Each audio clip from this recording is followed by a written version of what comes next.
So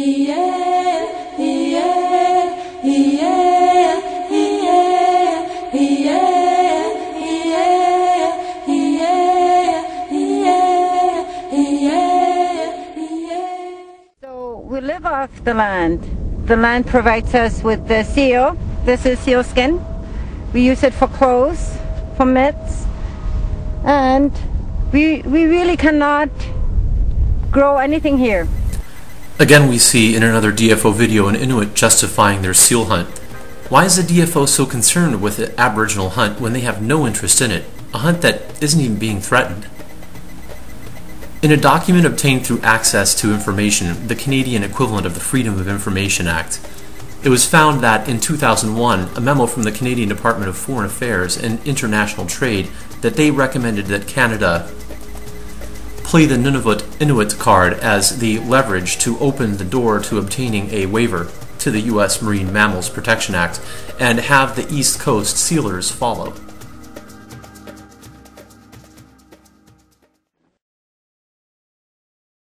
For those of you who might have been a bit skeptical to the authenticity of this quote, through a source that will remain confidential, I have obtained a copy of the original discussion document or email from 2001.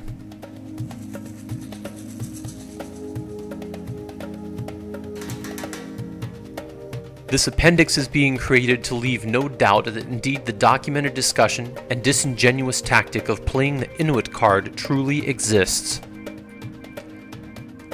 Not only will we see that the suggestion was actually made, but we'll also see who the people that are implementing it are.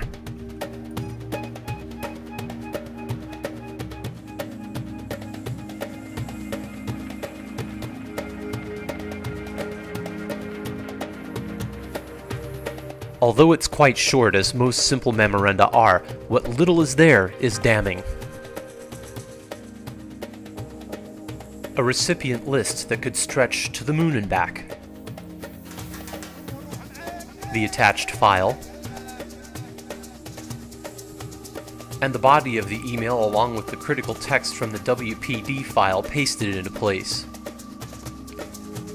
Being a skeptic myself, I first looked for signs of authenticity in the document. If I were to present it, I certainly wouldn't want my own credibility impeached. I found the following. First, I looked at the date itself. Changing a date in the document may have been quite easy in the pen and ink days, but when was the last time your email allowed you to change the date? Next, I looked at the type of file attached. A WPD file is a WordPerfect file. It was the de facto standard word processor, but has long since been eclipsed in sales by Microsoft Word. Not only does this make sense to me from a 2001 point of view, but most government computer systems have always lagged behind the private sector.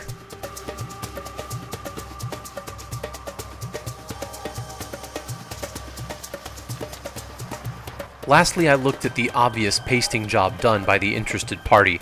If I were trying to forge a document, this would be the quickest way to impugn my own reputation. This was obviously done to show the excerpt from the WordPerfect document and the email together on the same page. A pretty smart move, actually.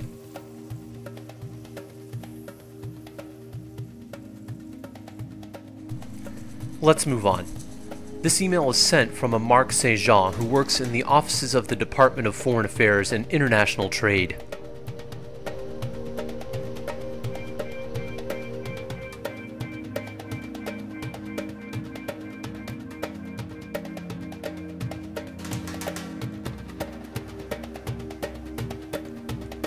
The circular itself went out to many government employees. However, what's most interesting is that our recipient, Christopher Leggett, happens to work where? The Department of Fisheries and Oceans.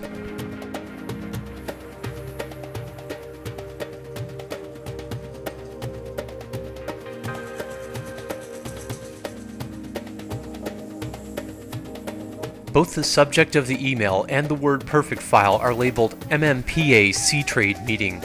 Let's see what that means exactly.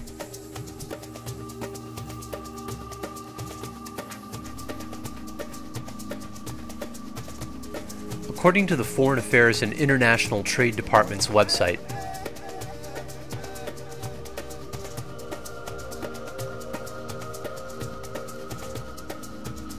government officials gather on a quarterly basis at meetings of the Federal Provincial Territorial Committee on Trade, C-Trade, to review the trade agenda overall and to consult on the formulation of Canada's position and strategies in trade negotiations.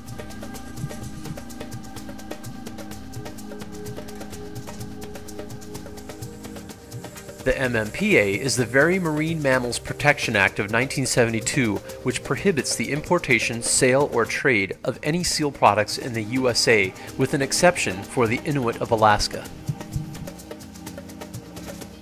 Back to the email. The language from the attached file reads as follows. The DFAIT recommends to Canada, in order to circumvent the MMPA, that they play the Nunavut Inuit card as leverage to opening the door to a waiver and have the East Coast sealers follow. Pathetic. Now, this document not only outlines the motive and intent, but the following points directly to who's actually implementing the strategy. The document continues to say, Newfoundland reported that they wanted to move forward together and acknowledged their willingness to continue working with the DFO and the DFAIT on this issue.